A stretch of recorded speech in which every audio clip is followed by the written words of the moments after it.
Hey friends, Dean here. Before we get you on to your episode, I want to take a moment to invite you to our next virtual online trivia night. Wednesday, May 13th at 8 p.m.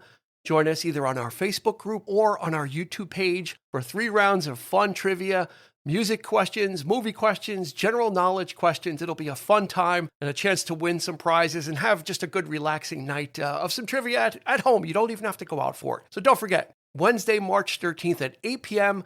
Join us on our Facebook group or YouTube for 3 rounds of fun virtual online trivia. We'll see you there. What is the best Beatles album?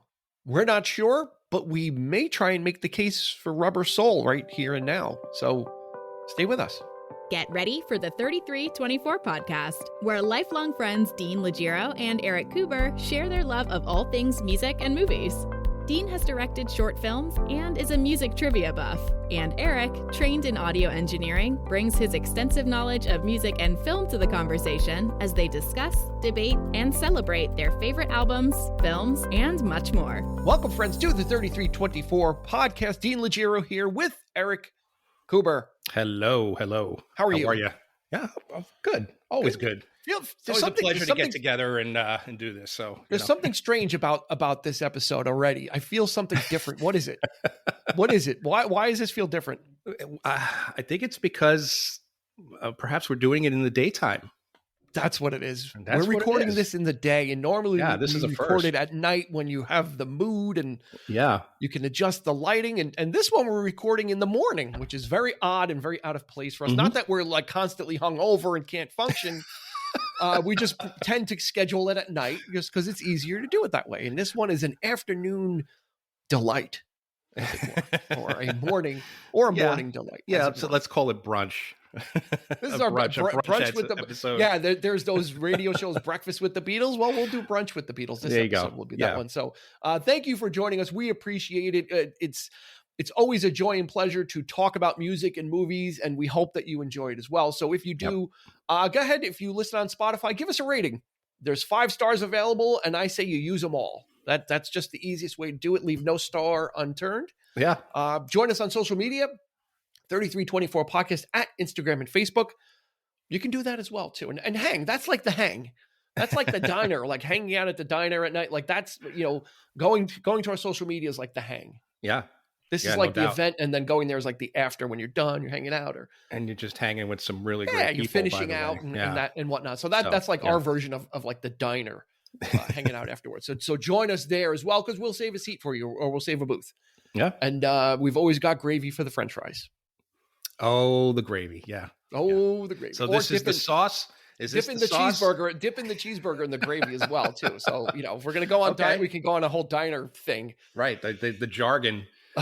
Yeah. Oh, goodness. We could do an episode on that. Although, and you know what? It's before lunchtime, so this is not going to be. If we go there, it's not going to be. We got to get off the subject of food. Yeah, because it's going to be like we're going to rush through this. It's going to be like a 20-minute episode, so we can go find a diner or get a cheeseburger. I'm only working. I had no breakfast. I'm only working on my second cup of coffee here, so I'm kind of see that. Yeah. So, and that's unusual to be drinking coffee doing this. I don't know how this is going to go. You're going to talk faster than I do, because I'm known for like speed talking, but that's just my normal cadence. So, but great having you aboard with us. So thank you for joining us. So let's get cracking on this. Yeah, we're going to talk the stats. There's not really, actually, believe it or not, too many stats about this album because of what was the way the music industry was back then. So basically, it was released in December of 1965, hit number 1 on the Billboard charts. 6 times platinum, which is more than 6 million copies sold. We can't really talk about singles from the album because this was in an era where singles were a separate entity from albums, and especially with the Beatles. If we're talking American release too, they had at this point the American market was still getting chopped up albums. Yeah. So what would happen is in the UK, the albums were released, and that's the de facto release. But in the United States, they were flooding the market with so much material that they would take an album, like they would take Rubber Soul, for instance, slice off 3 or 4 songs and release that. And then in between their next proper release, which would be Revolver, they'd put out another album, and they'd have some of these songs from Rubber Soul, and then whatever singles they released.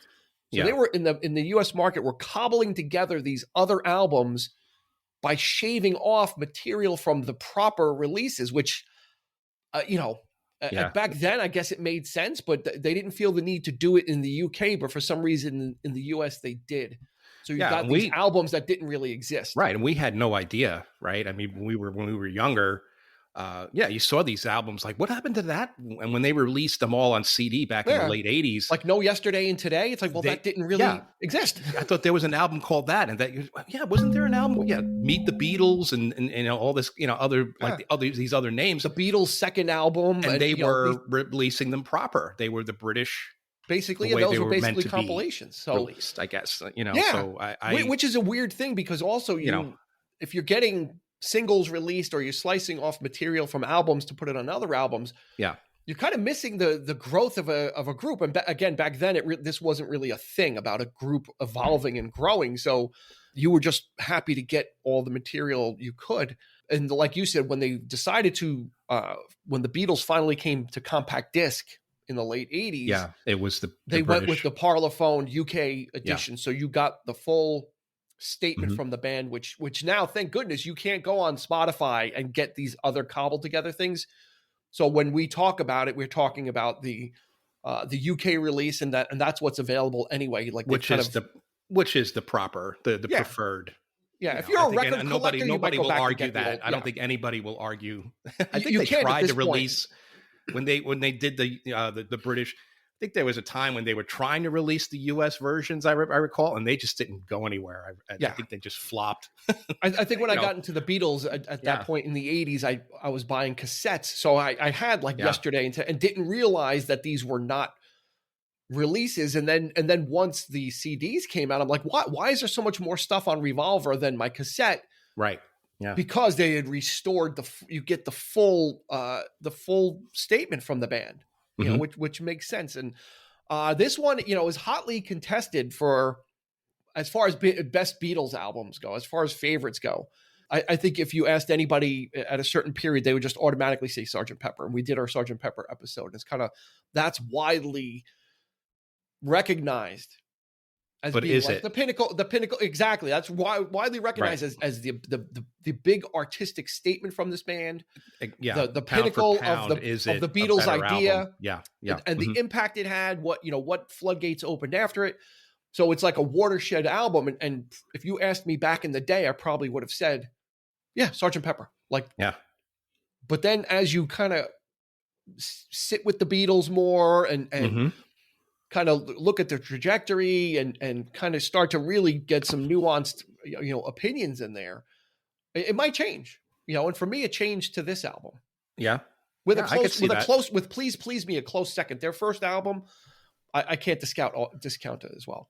I could certainly say this is my favorite period of the Beatles because it's the transitional period. And this was the end of something great, being that it was the pinnacle of their pleasant pop sound, I guess you could call it, right? I mean, up to this point, Revolver was the beginning of something greater. So you're getting much more creative in the studio. The studio became an instrument, and with Revolver, they wanted to showcase that to the listener by separating the tracks. If you have to be sitting in the exact in a very specific spot listening to that record without headphones to get the full impact of it, because otherwise the album always sounds off, right? Because you're getting only one side of sound, and then you hear just a glimpse of like the other side, like the right hand side. Yeah. So you have to kind of like shift around or put your headphones on to really get that. But I love that. I love the artistic approach. Yeah, they started expanding sonically into stereo. Right. That's right. A lot of this stuff up to this point was mono, so it was mixed. It was just mixed flat. As you're going to get the same thing out of both speakers. It's going to sound great, but Rubber Soul to me was it had the polish. It had that balance, that really great balance to it. And so it's hard for me to. It depends on. I guess it all depends on what mood I'm in. But I love them both. At this point, they're probably my two favorite albums. Because they're so diametrically different. Yeah, and right on top of each other. And right. And, because there was so, the Beatles were so prolific in such a short amount of time, 12 studio albums, basically that includes like Yellow Submarine soundtrack, because it had original stuff on there. It includes Magical Mystery Tour as well. Yeah. So by 1969, basically they were done. Let It Be came out in 70. So you're talking 7 years, almost 2 albums a year. So this is a prolific group, and you really can really chart their progression really quick. It's not like a group puts out an album, then 3 years later they put out another one and there's a different sound and they've changed. This is like, year in and year out, they're kind of working towards it. And it's very interesting because of their discography. You can group their progress. You can really actually chart their progress 3 albums at a time. Yeah. It's very like, if you want a fun experiment, or if you want to see like the different eras, is, the first 3 albums, Please Please Me, With the Beatles, and Hard Day's Night, is kind of like their Mop Top era. They were doing the songs about, holding hands and love and kind of in that thing. Mm-hmm. But then once you get to Beatles for Sale, Help, and Rubber Soul, you start to get them more introspective and start to, their songwriting changes from the happiness of I Want to Hold Your Hand to something a little more realistic, right, and introspective, real relationships, about it. And then you get, and then the next 3 is Revolver, Sgt. Pepper's, and Magical Mystery Tour. Mm-hmm. And that's kind of their psychedelic, the Revolver enters that psychedelic era, and Magical Mystery Tour is the pinnacle. Then you have the White Album, Yellow Submarine will throw in, but Abbey Road and Let It Be, which is kind of like their rock period, right? Where they're kind of, everything came together, deconstructing everything and then reconstructing it for Abbey Road. Exactly. That's the word. You hit it right on the head. That's their most divisive period in terms of within the group itself. I mean, they were at their creative peak, and they were doing it all on their own. And they realized they were also a shambles. Yeah. They were also in different compartments working, because they wanted to do their own thing. So it was inevitable.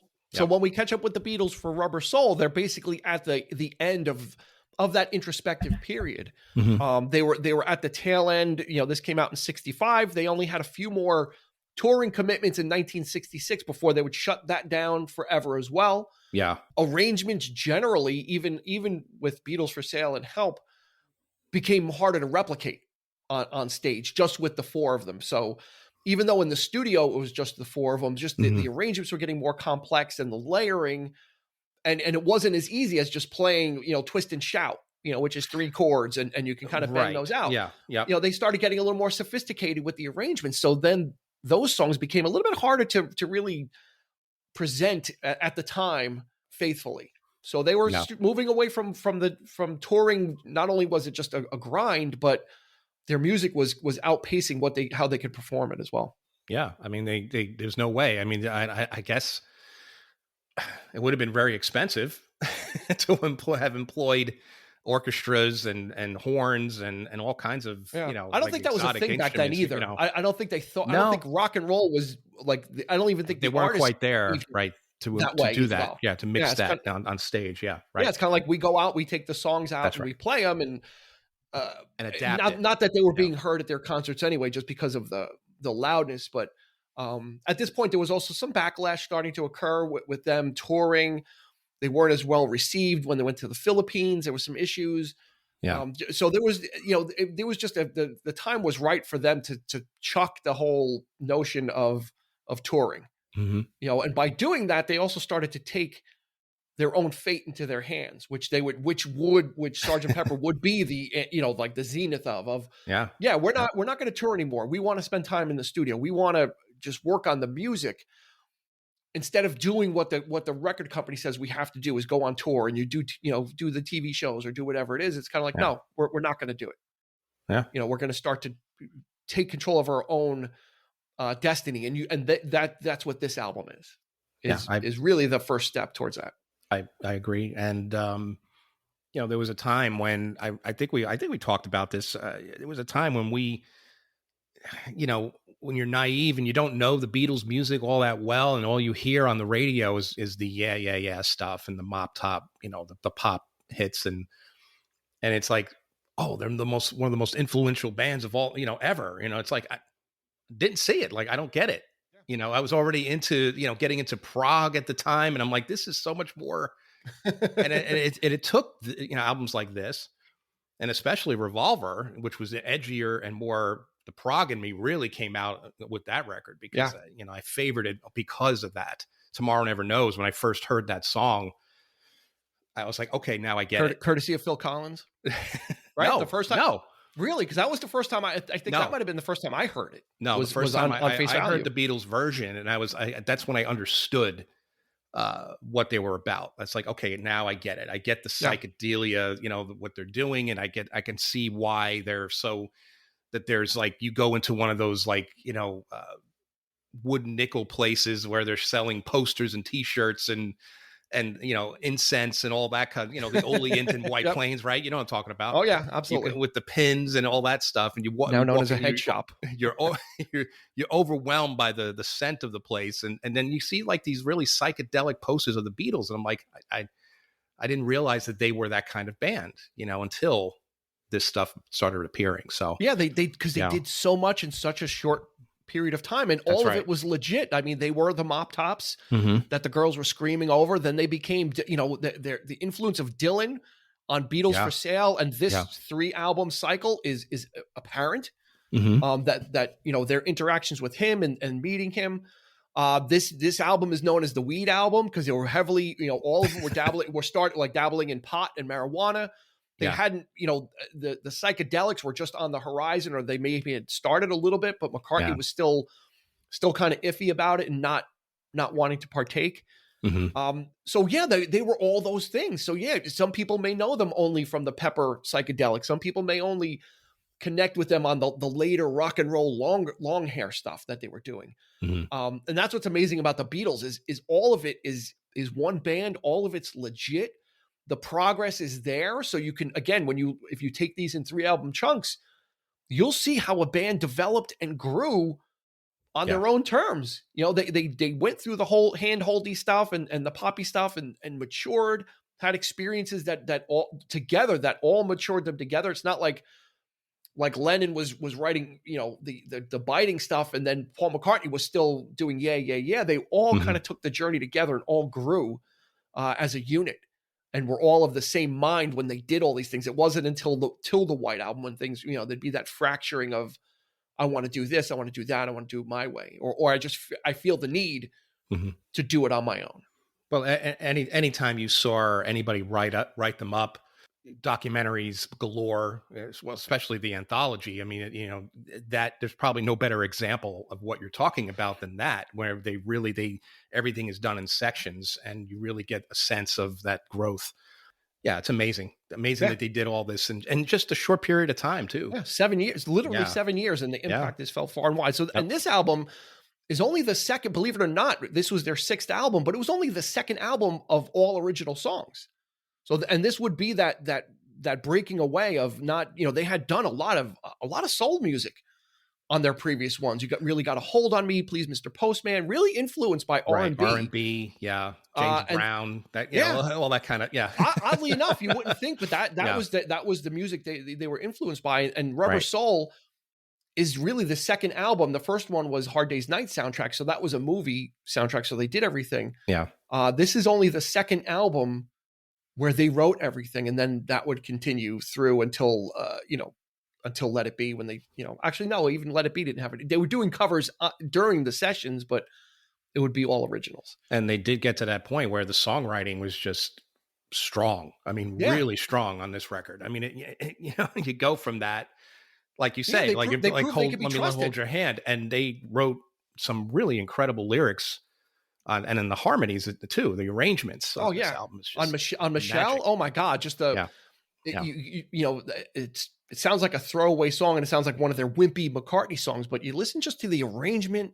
The production almost sounds ahead of its time. It sounds like early 70s. It's just so smooth. With the backing vocals. It's kind of jazzy, and it's not heavy-handed with the production. It's just kind of. That song just kind of unfurls, and that was like that was these artists, these guys maturing into these, that might have been like a quirky kind of love song, love me do song 2 or 3 years earlier, but now they're approaching the music a little more introspection.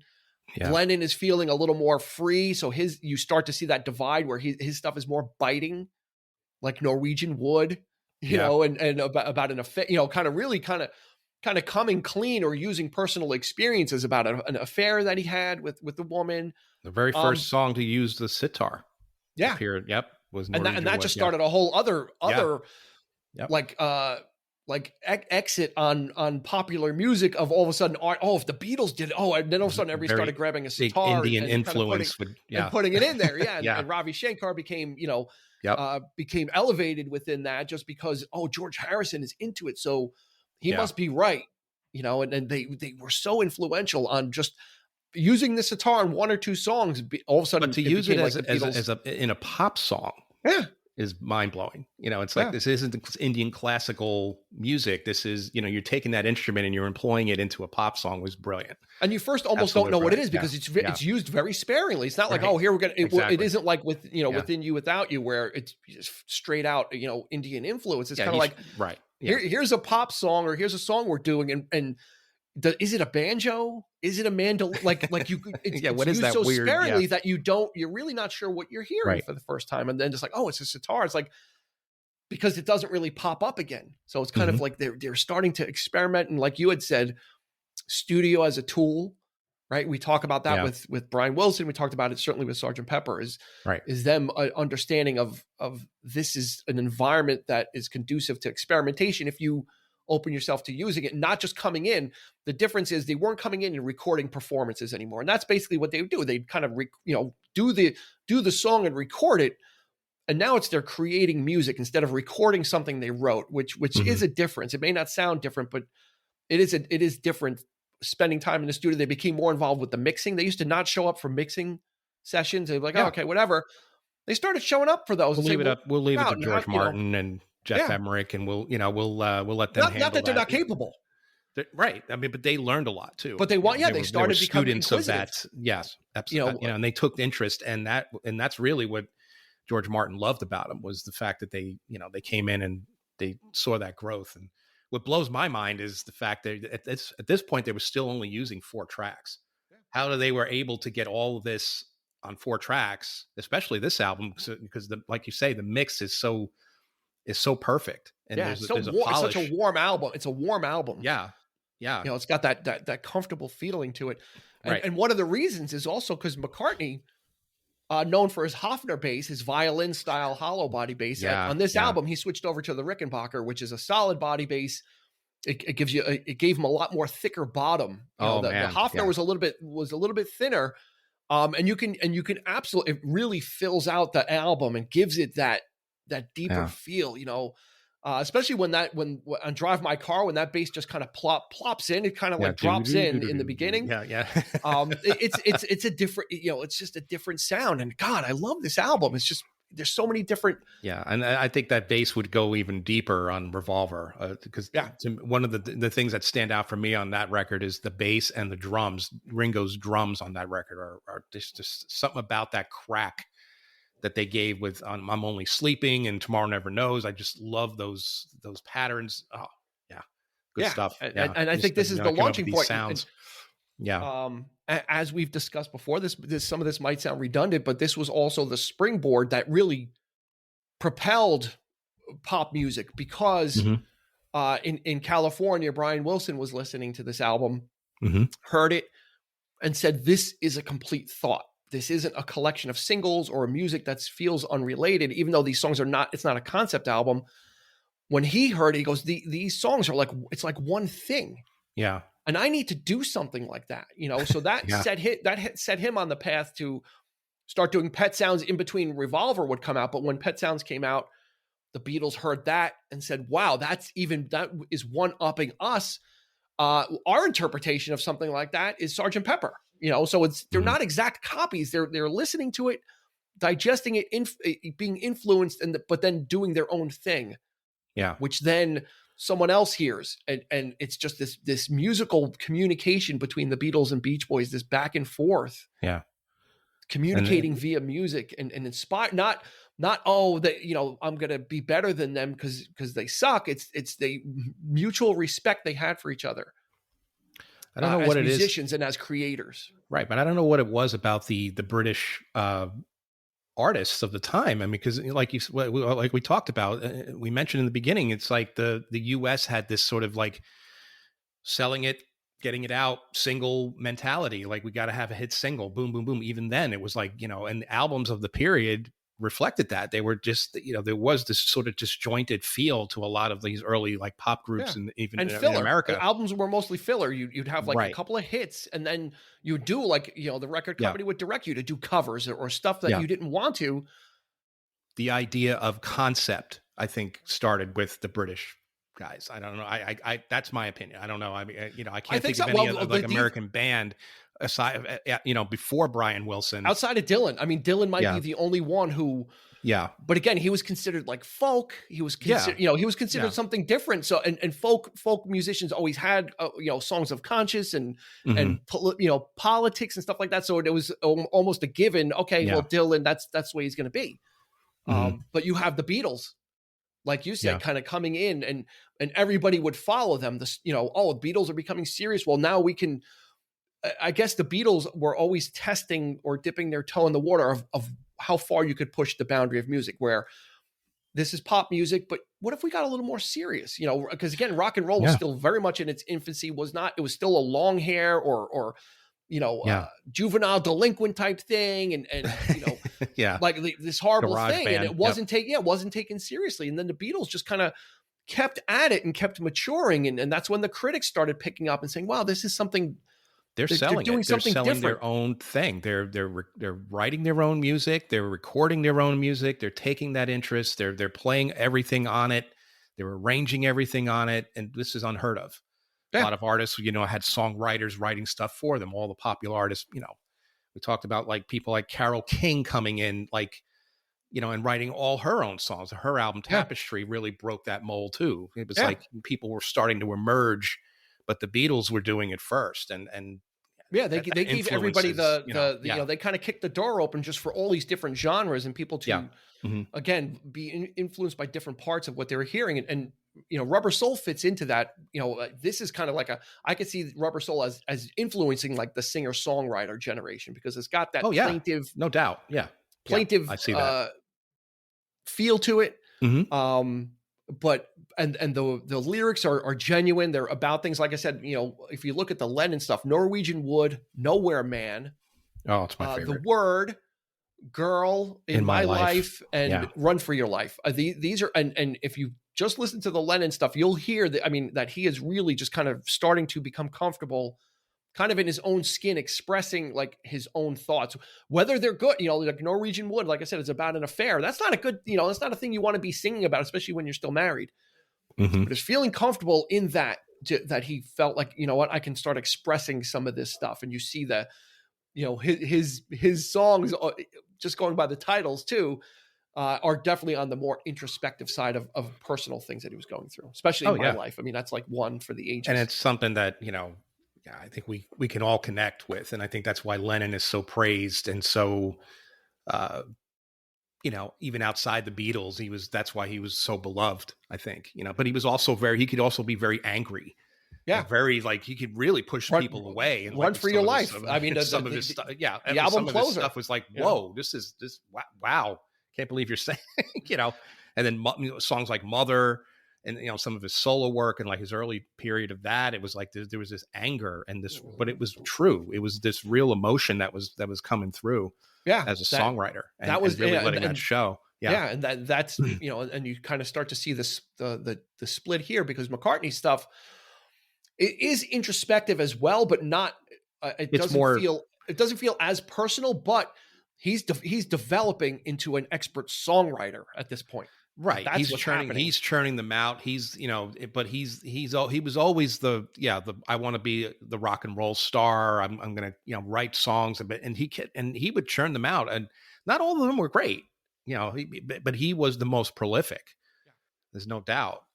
Especially starting with this period, you get to Sgt. Pepper, and he owns that album, and he's the most, like we talked about, but even here, and on Revolver, it's like I think he's got more songs than Lennon on that record. Here, I think Lennon kind of has one more song than he does. I think it's it's a little more of an 6-5. even split, Yeah. but Yeah. I mean, because What Goes On, even though Ringo sings it and kind of gets a co-writing credit, I believe it was originally a Lennon song from like way back that they kind of resuscitated, because during this period, both of them, Lennon and McCartney, were struggling with coming up with material. I mean, we think that it it's like, oh, they knocked out these albums so quickly. Yeah, because there was contracts, Yeah. not because they wanted to. I'm sure if they had their opinion or their way, they probably would not put out as much stuff as they did, but they had to. So you kind of have to keep writing. And now they're at the point where they're writing everything. So Yeah. it was a little bit of a struggle with this album to kind of get the material together. I don't think you'd ever know. I mean, with stuff like Drive My Car, From a Car, You Won't See Me, I'm Looking Through You is probably one of his best songs, I think. It's just, and they all, even though they're on different trajectories, the two of them, their stuff just fits together though. It's still, when you listen to it, it still sounds cohesive, even they're both on different kind of trips, as it were. This could be the album to the best reflect that. Like I mentioned the word balance, and balance to me is like, because you got Michelle, and then Lennon comes back with Girl. Yeah. So there's that similar type of song, like, right. It's like very, very quiet and very, so like for every song that McCartney contributes, Lennon comes back with a counterpoint. Yeah. Very yin and yang. And again, that notion of a complete thought. Yeah. And I think this is where the Lennon and McCartney songwriting, like the credit goes to just that. It's just them working. You almost get the sense that they are working together, on this, because they're just, and I think even the title of the album, and I know this is not the case, because I there is a reason why it's called Rubber Soul. But I kind of look at it as like, the term rubber, they're bouncing ideas off each other. Yeah. And I just think that's, I kind of like to think of it that way. Yeah. So the title Rubber Soul is kind of a goof. At the time, the Rolling Stones in some review were called Plastic Soul, like plastic soul music, like not really genuine music. So they thought that was kind of funny. I think that kind of changed to Blue Eyed Soul. Yeah. Later on, I think white people doing black people's music. Yeah. Well, and, I think that kind of thing. Yeah. I think calling it plastic was supposed to be demeaning as well. Like you're just pretenders to it. Right. So they thought that was kind of funny. So they say, well, if they're Plastic Soul, we must be Rubber Soul then, because they had the same pedigree of doing those R&B covers. Yeah. And then the interesting thing about this album, or about the album cover, is this is the first album where the word Beatles does not appear anywhere on it. Yeah. All you get is the title. And so the first album where it's brand identity. It's like, we don't have to tell you who this is. When you look at the cover, by this point, you know who they are. Mm-hmm. They were so well known, regarded, sensation. I can't even think about what it must have been like there. Almost overkill. It was just all Beatles all the time. Yeah. But they did not need to put their name on it anymore. So that's a statement as well of, this is who we are. We again, another cut from like the record company, how they would do things. It's kind of like, now we're getting into more artistic statements, even with album covers. At this point, this is the one that's, I think, started it, or maybe even Beatles for Sale, because when you look at that album cover, it definitely portrays a weariness with Beatlemania, and kind of like, that started that introspective period as well. They had met Dylan by that point, by the time Beatles for Sale came out. I think this is an extension of that. Yeah. It's amazing to think that, you become so popular, and that's why you become creative, right? I mean, you're out there and you want to be a star, and you are to a certain degree. And then that's what forces you to sit down and actually do something, because you don't want to be a transparent star. The idea that their music wasn't getting heard.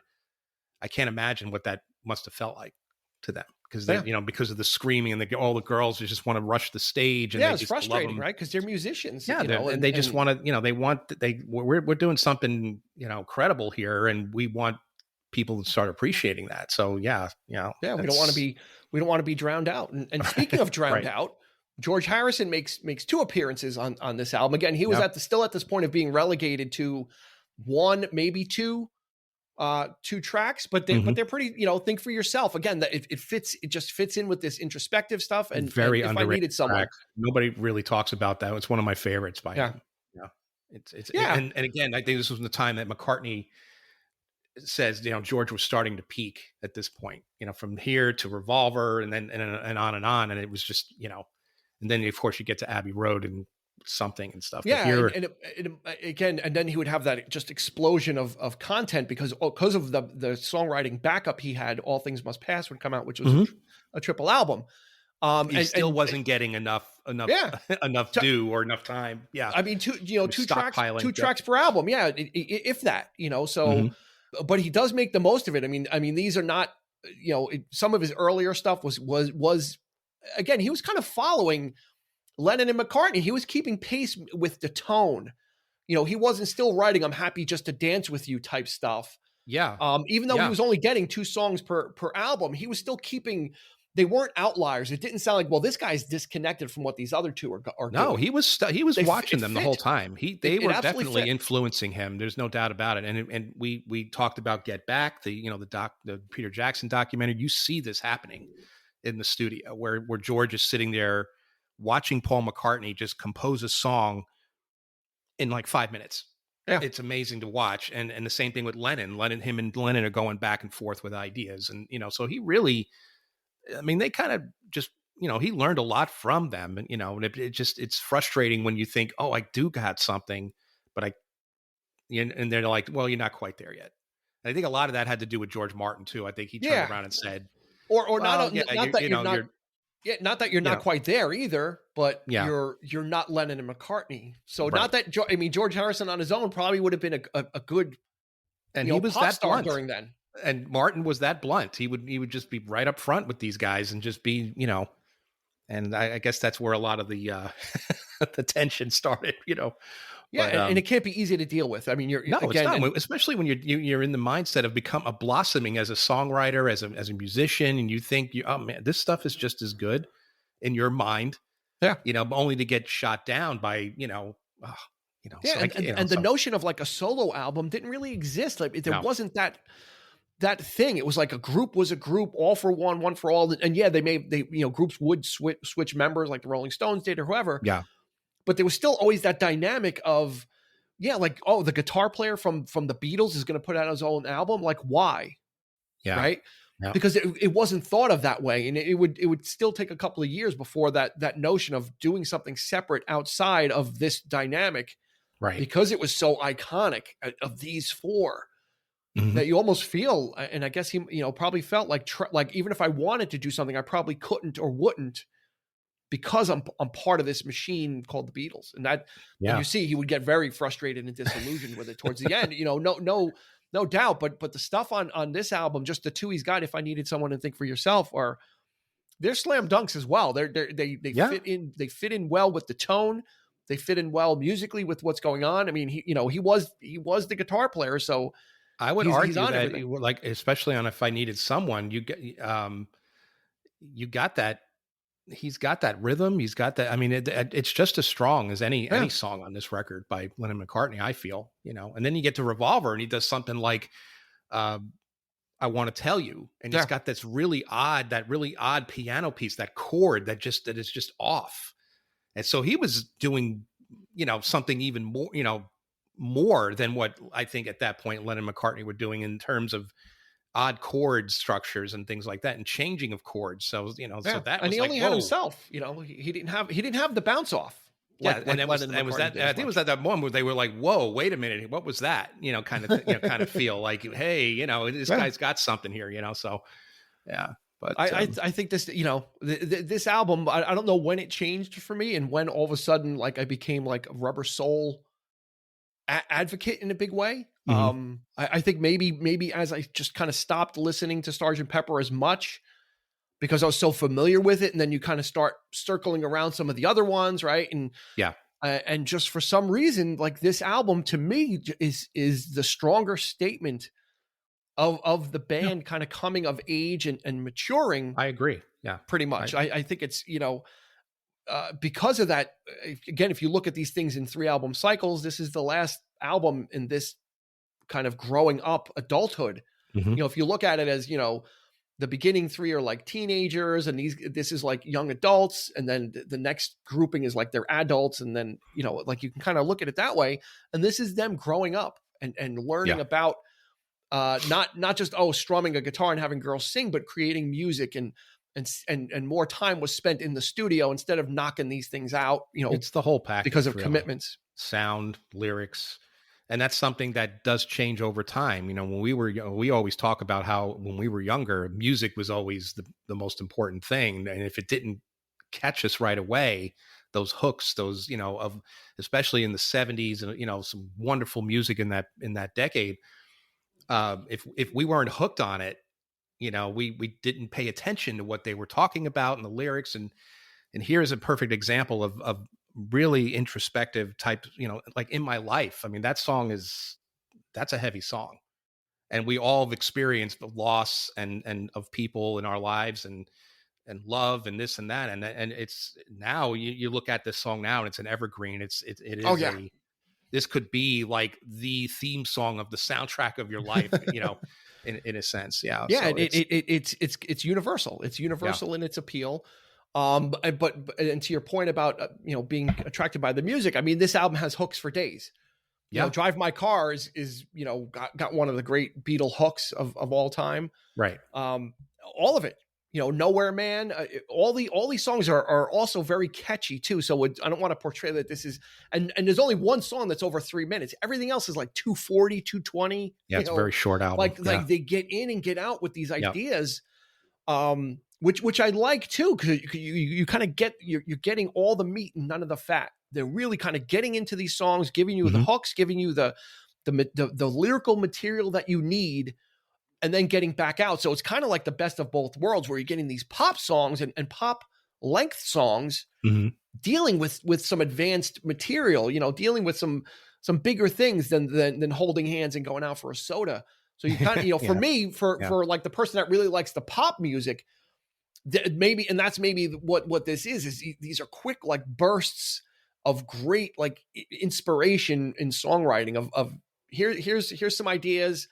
Like the word is kind of got like a nice groove to it. So you get something different there. And then you're out and you've got Michelle, which is laid back and jazzy, but then you get out of that, you kind of just get in and out of these songs, but they're all different looks at it. And maybe that's what it is. It's a quick trip.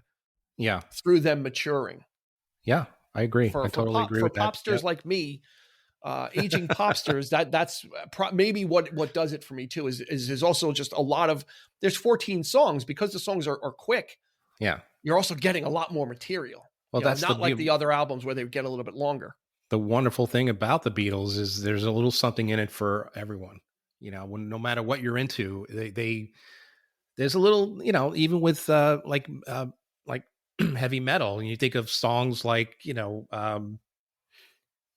Helter Skelter, and like the harder stuff, like whoa, where did that come from? Like, he's touching upon something there as well, like Paul McCartney and Revolution, and yeah, I mean, like I'm the prog guy, so I love the little quirky moments that they did, and so there's something there for everyone. I feel you could. And it would be easy if you didn't know. Well, you love this, but let me show you this, and you don't have to like it necessarily, but to appreciate it, and to appreciate the way that they were able to adapt and the way they were able to create different things, and not just have the same stuff over and over again. So and I'm not sure how there are people that like that later period, right? Like, their best stuff was Abbey Road and or whatever. They had to go through these different cycles to get to Abbey, to get themselves in the position to make an album like Abbey Road or Sgt. Pepper or whatever. Any artist that was influenced by, like, let's say Sgt. Pepper comes out and people decide to then emulate it. Yeah. Is it natural, or is it a reaction to something they're hearing? Because the Beatles seem to be coming by these things organically in their development. When you listen to the discography, the steps are there that they're working towards these different things, and not reactionary to other things that are going on, right? But incorporating things that they're hearing, making a new sound. But then other groups are saying, oh, well, we want to sound like Sgt. Pepper. So we're going to be called, the Electric Grapefruit Experience. And then there is no band I just made that up, but no, I totally get what you're saying though. And yeah, they're going to bounce, they're going to bounce off that point. Yeah. Right. They're going to kind of embark from there, and other bands are, like there's different embarkation points, but the Beatles were kind of like masters of their own destiny. And not really. I think so. And they had some talented people helping them along the way. We met like George Martin, and because he was a musician himself, and he knows music, he understands the nuances of this and that kind of But I think a lot of these other artists that you're speaking of, they wanted to do that, and they wanted to do it like now, right away, get it out. We want something just as great as the Beatles, but we want it now. We're not willing to work at it and get to that point like they did. They developed over time, and it was a short period of time, but they had the knack, and not everybody has that knack. Yeah, it's intense. They might make that one statement, but then after that, it's like, what are they doing? So yeah, it was pretty intense. And this album, is very much in the laid back thing. So this is not a heavy album as far as if you've never listened to Rubber Soul before, not electric guitar heavy. Not that the Beatles ever were, but their earlier stuff had that jangly guitar and the Rickenbackers. This is definitely more acoustic oriented. There are electric guitars through it, but definitely more of a laid back feel as well. Almost like them relaxing, or like the exhale in Lennon's song "Girl," like when he exhales or takes in a breath. Yeah. That's almost what this album is for them. It's kind of like they're kind of finally at a point where they can kind of relax. Those commitments were coming to an end. They were starting to take control of those decisions, saying, we're not doing this. We're not doing that. We're going to stay in the studio instead. And this seems to be the first full formation of that idea of, we're in control.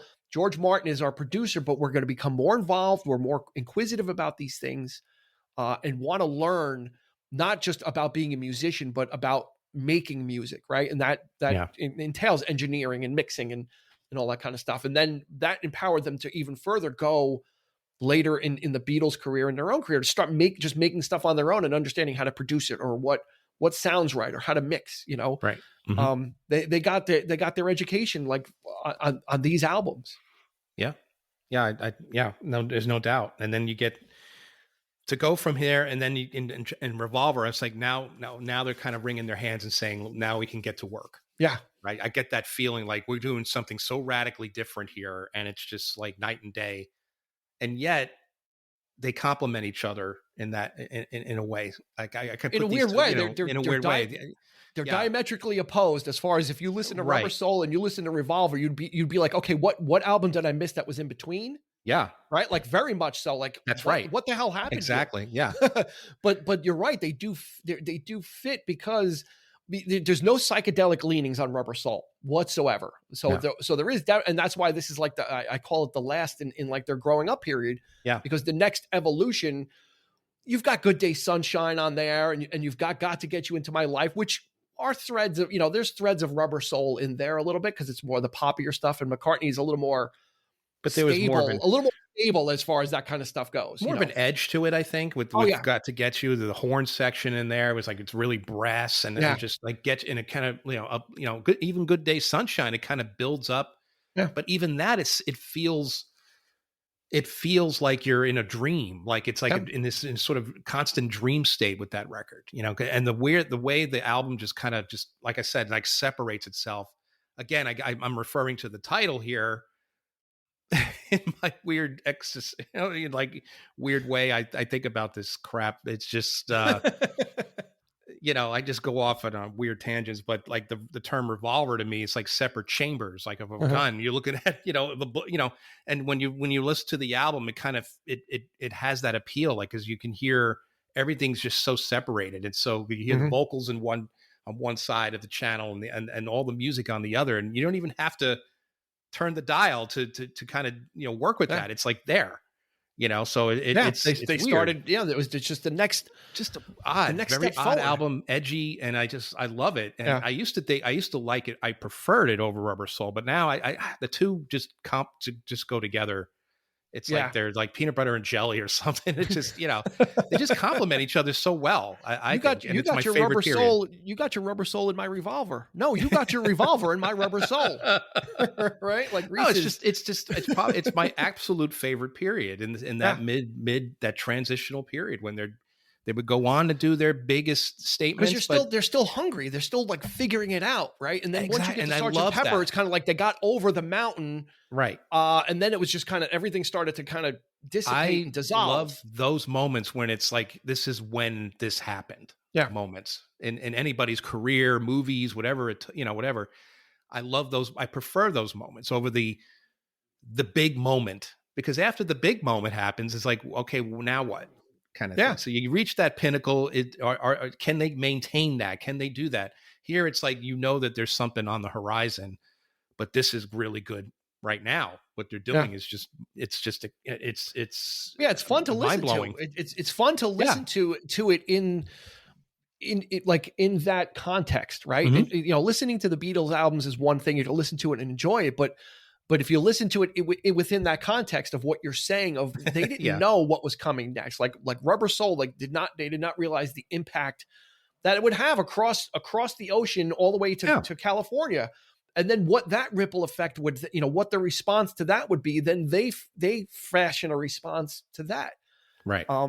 They didn't know all that. This was just an album, but in retrospect, we're able to chart the growth of a band in a way that's unseen in such a quick, short amount of time. They didn't take, like I said, they didn't take 3 years off and then come back and say, oh, well, we're country artists now, we're going to do this. It's kind of like, it's like 2 albums per year, and they're progressing and growing at such a rapid pace. Not to mention and all of it genuine. Yeah, not to mention let's talk about the singles that they released separately that were recorded.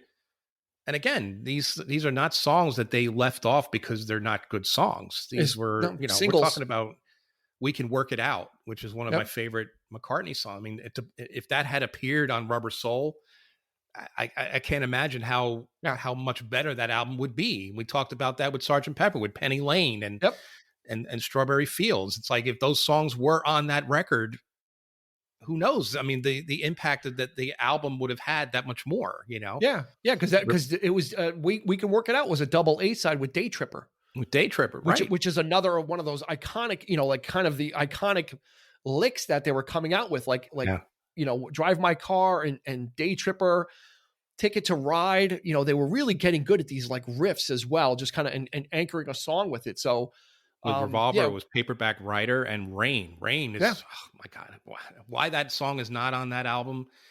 I think you talked about that song with our bass episode with the boom. That's the advocate for McCartney's made. You made this, made that case, and you're right. You're absolutely right. Because the bass on that song is just killer. Yeah, absolutely killer. And We Can Work It Out is often pointed to as like the pinnacle of the Lennon-McCartney relationship. That the double A side was released in advance of Rubber Soul. So again, like we said, it's not going to be on this album, but it was a part of the promotion for it, because here's a new single. But unfortunately, you had to get the 45, and then you would get the album. Right. And We Can Work It Out is that positive, McCartney thing of try and see it my way, that kind of thing. And then Lennon's response is, life is very short and there's no time, like that. That oftentimes people point to We Can Work It Out as like, this is the pinnacle of their relationship. This is the pinnacle of, if you want to understand these two artists, how they worked in relation to each other and what their attitudes were. It's like, We Can Work It Out is the song you can you can easily point to. And maybe it may or may not be true, but it just so happens to that song fits their personas and their attitudes.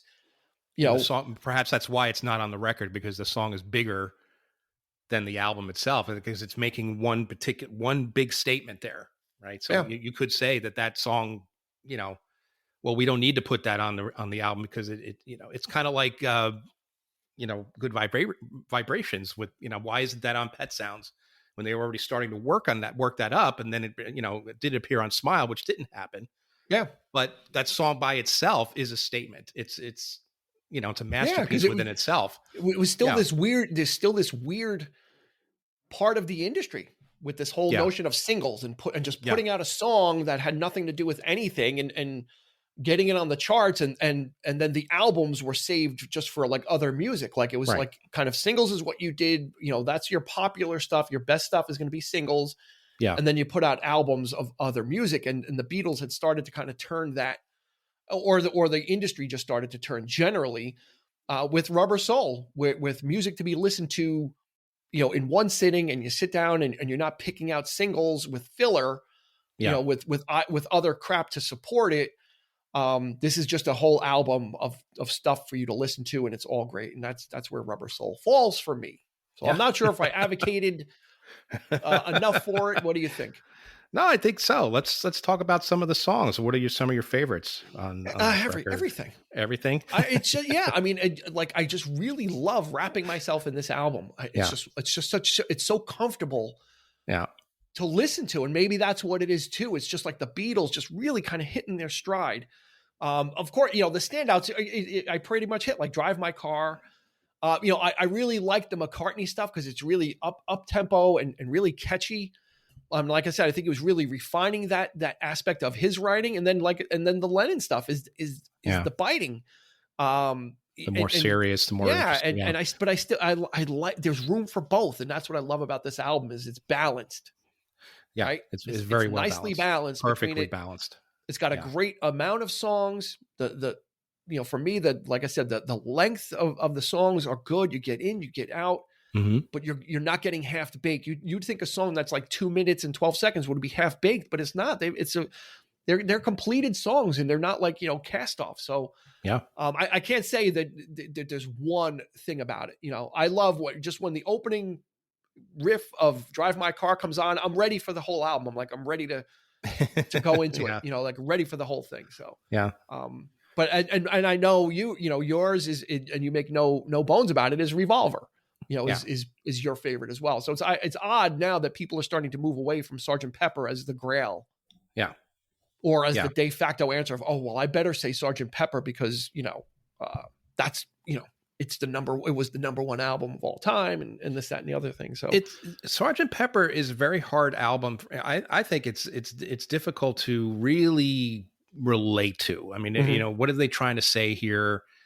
They're talking about, lovely Rita, meter maid. And it's like, very experimental in retrospect. It's very experimental. It's very conceptual, in a sense. It's like, you're not really, these aren't songs like, that you can like, take under your, you wing and just say like, oh, I really, song really says everything about my life and, all that kind of thing. Yeah. You can't get that with Sgt. Pepper. I don't think. No. There's, yeah, it's more of an expression of art. It's exactly. It's a piece of art, and it always will be. In that sense. But here you have maybe a little bit of both, and the art aspect of it is it's understated.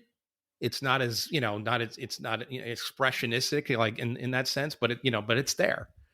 And it's there. Well and you saw that starting to grow with Revolver, I think, but trying to like I said, we're trying to, give you folks, here's what we're doing in the studio. We want to demonstrate here what we're talking about here. And that's why I love that album so much. But again, I go back to this album and I totally agree with the balance aspect of it. Mm-hmm. Perfectly balanced. The songs are, this is probably Lennon and McCartney at their closest, working relationship. This is like they're virtually inseparable here. I think they're just coming back and just complimenting each other very, very well on this record. So, yep. Guess what? What? You have left me speechless. You have perfectly encapsulated everything. There is nothing left to be said. You have absolutely capped it off. I could not have said it better in your assessment of it. So I think we're going to leave it there. Yeah, let's stop while we're ahead. I think we should quit. It's almost lunchtime, and we're getting hungry. So the food gremlins are taking over. But you absolutely encapsulated everything about it. That is why this is a must listen, and why you should consider. If you're already a Beatles purist, you may have your favorite, and if this is not it, you maybe want to consider it. If you're just getting into the Beatles, by all means, don't discount any. You need to listen to Sgt. Pepper. You need to get into all these other ones, so then you can kind of determine where you land. Right. I'm not saying just listen to Rubber Soul and don't listen to anything ever again. This is my favorite, and there's reasons why. But having gone through the whole Beatle insanity thing of being obsessed with them, you kind of evolve and end up landing. So you've hit the nail on the head, and we're going to leave it there. So that's going to do it for this episode of the 3324 podcast. Thank you for joining us on this midday excursion, as it were. You may be listening at night or whenever it is, but for us, it's lunchtime. So we're going to go grab a bite. We're going to separately grab a bite because we're in different states, but I'm sure our minds are on the same thing. So thank you for joining us. Check us out on social media, 3324 podcast on Instagram and Facebook. Absolutely engage there. We'd love to hear from you, and we'd love to hear what your opinion is about this album. So let us know on social media if you think Rubber Soul is off the mark, close but not close enough, or do you agree with Eric and Revolver is the one? We want to hear either way. So for Eric, this has been Dean. We will catch you on the flip side. You've been listening to the 3324 podcast with Dean Legiro and Eric Kuber. You can find us on your favorite podcast provider, so please like, subscribe, and rate to become a part of the 3324 family. Your feedback is important, so make sure to follow us on Instagram and Facebook at 3324 podcast and on Twitter at 3324p to join the conversation.